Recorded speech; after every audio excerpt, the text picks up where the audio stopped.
What's good, everybody? This is Superstar O. In today's video, I'm going to be running you through the brand new studio tour. A lot of you probably know I moved recently and I've acquired a lot of new gear. So today I'm just going to run you through everything, talk a little bit about it, show you the new home studio. I'm really proud of it. It's basically my dream home studio, and let's get into it. Okay, so to start off, we're going to talk about the computer I use, which is always the brains of your operation. I use a custom built PC, and I'm always updating it and putting new things in it. So instead of trying to sit here and name all the specs, you can just look right here and everything will be there for you to see.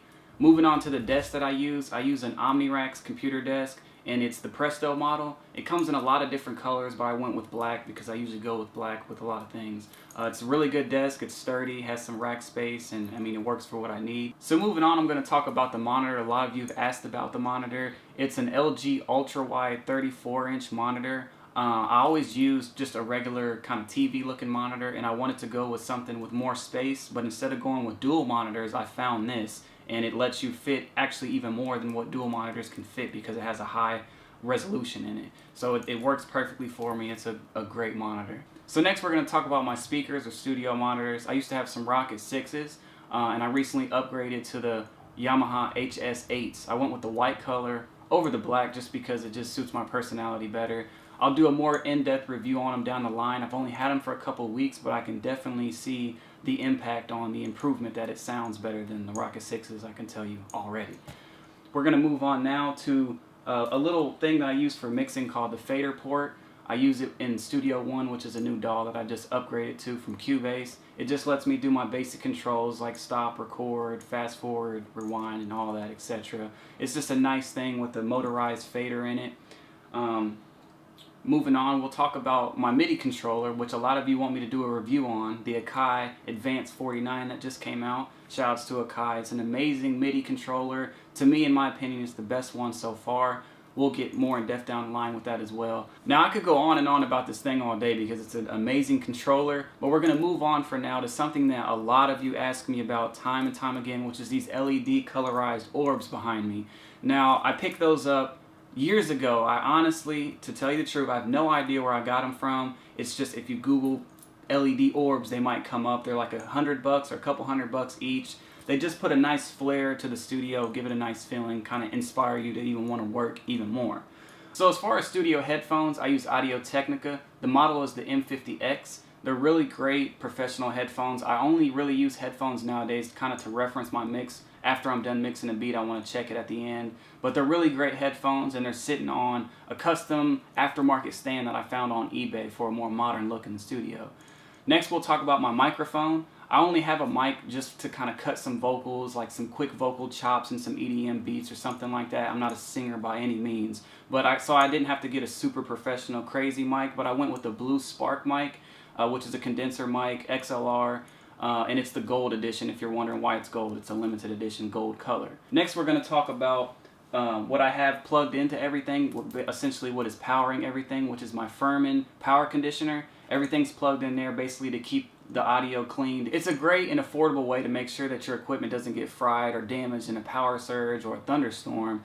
There's many models that you could choose from, but I went with the PL Plus C model just because I like the little color LED strip on the front. So to move on to my audio interface, I use the Apollo Duo, which is just, as a lot of you probably know, hands down one of the best audio interfaces you can possibly get. It's by Universal Audio, UAD. It's just clean sounding. I don't want to go too into detail with it. I'll do a review down the line, but it's an amazing audio interface, and it took my sound to the next level. Next, we'll talk about the Integra 7, which is a module I have by Roland. It's essentially just Roland's greatest collection of all their best presets from all their keyboards put into a rack mount, and I'll do a review on that later as well.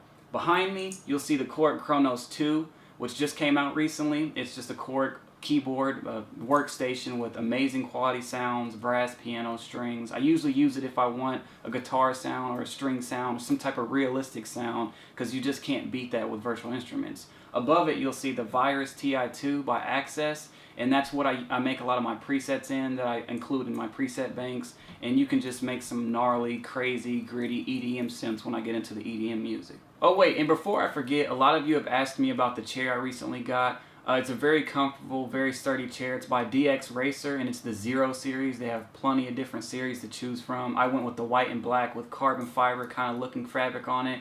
But it's an amazing chair. I'll have links in the description below for every single thing I've mentioned in this video, so just feel free to go check everything out.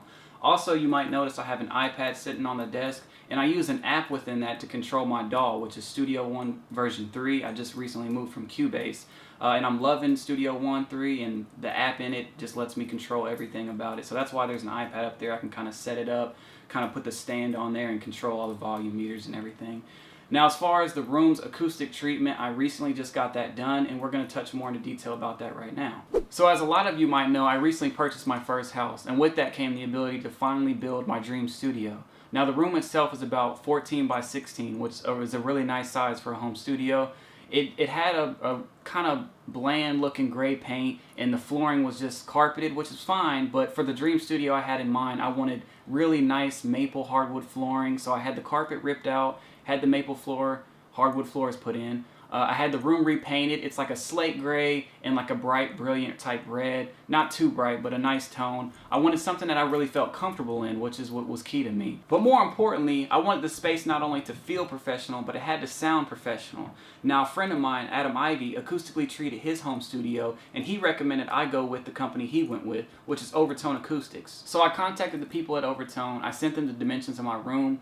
They sent me over a sample pack which let me choose the colors I wanted to do and the fabric types, showing me the different options. We kind of talked about what I wanted to do with the room, where I wanted to go. They worked with my budget, and just a couple weeks later I had everything sent to my house. So my order ended up being 18 panels in all for this room, and I'm going to do a quick 360 shot so you can see what I'm talking about. Now to start, I have 2 corner bass traps in the front and 2 4-inch bass traps in the back wall. And I also have 6 wooden Skyline diffusers on that back wall. In addition to the bass traps and the wooden diffusers, I have 7 4x2x2 acoustic panels strategically placed around the room. I also have a grinder die custom panel above my monitor, which also serves as an acoustic panel. It's not just a piece of artwork.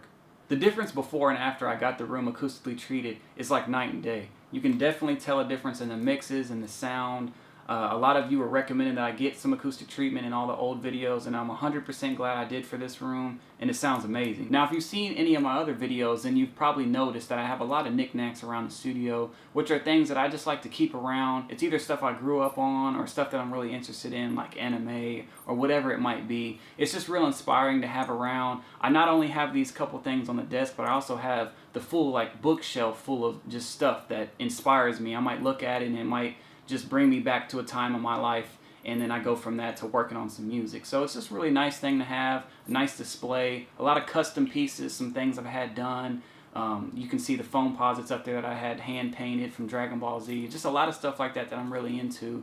Just another touch to the studio to give it that flair. So, and of course, I also have a black leather couch installed in the studio, which no studio is complete without a couch or some type of love seat, we all know. So I put a black leather love seat type sofa in there with a rug.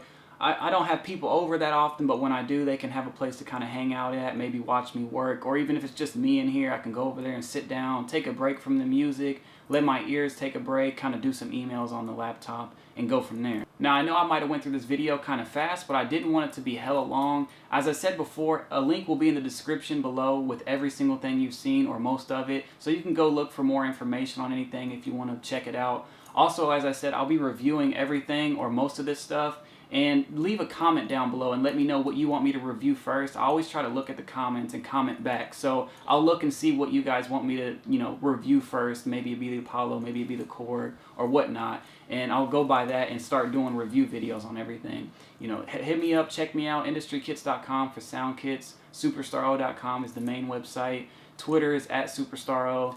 And thank you all for watching, and stay tuned for more videos. Peace.